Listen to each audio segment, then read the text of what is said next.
एक नंबर देखे में मिला गया स्टेज दिखे বসে আছেন আমার বিদ্বান ভাই কিরাম শুরায়ে সালাম নকিবে হিন্দুস্তান পিন্ডার থেকে বসে আছেন আমার ভাই দাদা ভাইরা আমার ছেলে পর্দায় বসে আছেন আমার মা বাবা আমি সবাইকে সালাম করছি আসসালামু আলাইকুম ওয়া রাহমাতুল্লাহি ওয়া বারাকাতুহু ওয়া আলাইকুম আসসালাম ওয়া রাহমাতুল্লাহি ওয়া বারাকাতুহু দাঁড়িয়ে আছেন একটু রিকোয়েস্ট করব যদি আপনারা বসে যাবেন ভালো হবে नहीं समझा बंगाली जो खड़े हैं अगर बैठ जाते तो बहुत अच्छा रहता अल्हम्दुलिल्लाह जगह नहीं है परेशानी यही है कि जगह की किल्लत है बेटा बैठ जाते तो अच्छा रहता सब पढ़ा लिखा बच्चा है एक भी जाहिल नहीं मिलेगा कोई एक में है कोई दो में है बेटा मैं दो में बैठ जाइए बैठ जाइए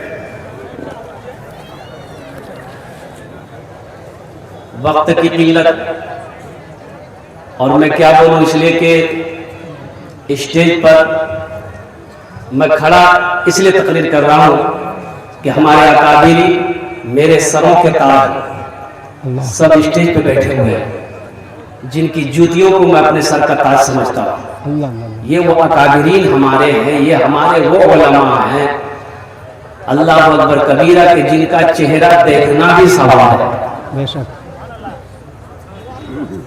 हजरत अल्लामा मुफ्ती शब्बीर साहब दामद बरकातहू हजरत अल्लामा यासीन साहब नौमानी दामद बरकातहू मौलाना मुफ्ती हमजा साहब और दीगर जितने भी हमारे अकाबिरीन तशरीफ फरमा है सबकी दुआएं लेते हुए हमद बारी ताला के चंद अशआर अगर आपकी इजाजत हो तो मैं सुना दूं इरशाद है तो पहले एक मरतबा दुरूद शरीफ पढ़ ले अल्लाहुम्मा सल्ली अला मुहम्मदिन व अला आलि मुहम्मदिन कमा सल्लैता अला इब्राहीम व अला आलि इब्राहीम इन्नका हमीदुम मजीद अल्लाहुम्मा बारिक अला मुहम्मदिन व अला आलि मुहम्मदिन कमा बारकता अला इब्राहीम व अला आलि इब्राहीम इन्नका हमीदुम मजीद